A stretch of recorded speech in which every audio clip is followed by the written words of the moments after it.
আসসালামু আলাইকুম। নাসিমাস টেরিটরিতে আপনাদের সবাইকে স্বাগতম। আজকে আমি এসেছি পাটিসাপটা পিঠার রেসিপি নিয়ে। পাটিসাপটা পিঠা বানানোর জন্য আমি আধা লিটার গাভীর দুধ জাল করে রেখেছিলাম।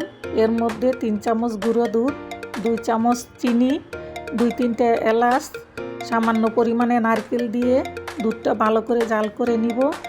এরপর এলাচ দুটো উঠিয়ে ফেলে দিব। এখন পুরটা তৈরি করার জন্য আমি পোলার চাল, কাজু বাদাম, কাঠবাদাম একসাথে ব্লেন্ডারে ব্লেন্ড করে নিয়েছি। এখন দুধের মধ্যে দিয়ে আমি অনবরত নাড়তে থাকব যতক্ষণ পর্যন্ত ঘন না হয়। ঘন হয়ে গেলে এটা নামিয়ে রেখে দিব ঠান্ডা হওয়ার জন্য। এরপর আমি পাটিসাপটার ব্যাটারটা তৈরি করে নিব। ব্যাটার তৈরি করার জন্য আমি একটি বাটিতে চালের গুঁড়া পানি দিয়ে মেখে রেখে দিয়েছিলাম। এর মধ্যে আমি 2 চামচ চিনি, 2 চামচ ময়দা ও স্বাদ মতো লবণ আর সামান্য একটু গুড় দিয়ে হাত দিয়ে ভালো করে মেখে নিয়েছি। একটু পানি দিয়ে আবারও ভালো করে মেখে নিব। মাখা শেষ হয়ে গেলে চুলায় একটি প্যান বসিয়ে দিয়েছি।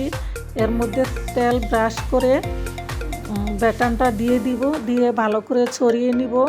ব্যাটার সিদ্ধ হয়ে গেলে এর মধ্যে পুরটা দিয়ে একটু ছড়িয়ে এভাবে ভাঁজ করে পিঠাগুলো তুলে নিব।